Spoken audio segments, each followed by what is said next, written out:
I want my Black American sisters to be very cautious when you go to the African continent, getting involved with some of those men. Some of those men over there, some of them have anti-Black American sentiments. Some of them do. And a lot of them are not in position to actually take care of a Black American woman. I'm just keeping it 100. I've been there and I know I'm telling you what I've seen.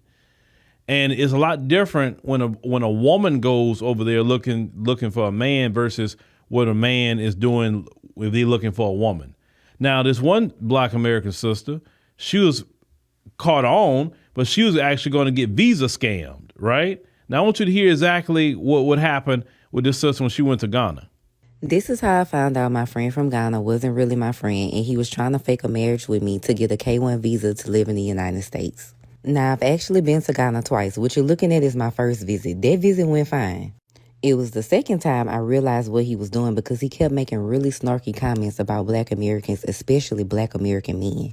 I was recording a lot of what he was saying. I posted in another video. So I actually met him years ago when I was in middle school when students from Africa came to Louisiana for a foreign exchange program, and we just kept in touch on Facebook. I know, Africa is a continent.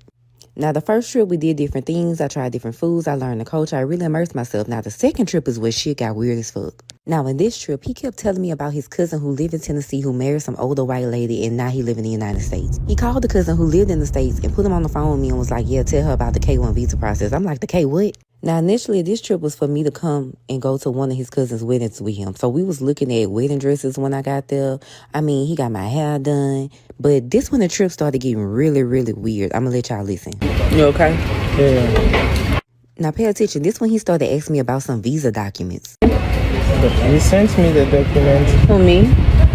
Yeah, the document he talked about yesterday. He sent me sample right away. Now, during this trip, he started asking me a lot of questions about Black Americans. And I don't mind having a culture exchange, but it sounded like he had been watching Fox News every day, like straight conservative talking points. I waited till the very last day till I got in the airport to tell him how I really felt. Because, baby, where's my dowry? You think I'm stupid? I want 5 goats, 8 cows, 14 chickens. This ain't no 90-day fiance, right game, wrong person. So, see, they were plotting. They were plotting to use this sister to get over here to America. Because he's talking about a K-1 visa. You understand? But then she caught, and I'm glad she picked up on his anti-Black American sentiment, and he said it sounded like Fox News Channel. And you saw how her face started looking, and she said, huh? You know, I'm glad she caught on real quick with the situation. And let me tell you something else Black American women have to be careful with. Even if you go live over there with them, they don't have the rights and protections like you would have in America for women. I just got to keep it, because I will always be real with y'all. Listen, I love going to the African continent and all of that. And trust me, I enjoy it.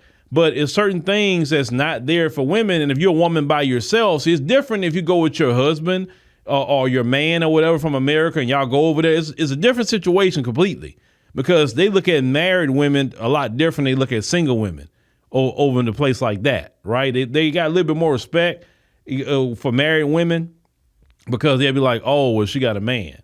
Especially you American, and then you got a man from America. That's going to be totally different. But you're a single woman going in the midst of that. A lot of African women don't have certain type of protections. I remember in South Africa, they was talking about, the domestic violence is pretty, bad in a lot of cases. And so much so that we would love to do a documentary in South Africa about that issue, because it's not good what happens to the sisters, on the continent. Definitely some of them is in South Africa. But this dude was scamming. They were plotting. And you sisters got to be real careful when you go into these places dealing with these men. Look, let me tell you something. The same requirements that you got for Black American men, have it for them. Like with Black American men, at minimum, you sisters say you want this man to have a decent job, right? Got his own car, got his own place. A lot of times you want him to make more than you, right? So you should have the same requirements that you have on Black American brothers on an African brother, right? If he's not making more than what you make and have all that, then don't even entertain him. Because I just know what I know. The exchange rate, you're going to have to do a better deal with a brother here, get your brother here, and then you want to move over there. That's the best route to go. Beyond which it's a little bit more advantageous for a black man to go get a woman over there because men aren't looking for women for resources. You understand? Women looking for men for resources. I'm not saying every man don't now have no money now. That's not what I'm saying. They got some dudes over there that's balling. I've seen that too. But we talking about the average dude that she got involved with, not the dudes in Accra that got a bag. We're not talking about them. Okay? Y'all got to be careful because that fleeing mentality. You trying to flee to America. That's really what it was. And like I said, I'm glad she caught it. I'm glad she didn't say nothing until she got to the airport. That was very smart in how she moved. Very, very smart. So I don't think I'm saying, sisters, be careful. Be careful because, you know, you don't, like I said, you're dealing with a different culture. And some of them, you know, may not agree with our culture like that. You got to get with somebody that's going to be about the culture completely. I bet you she probably won't do that no more.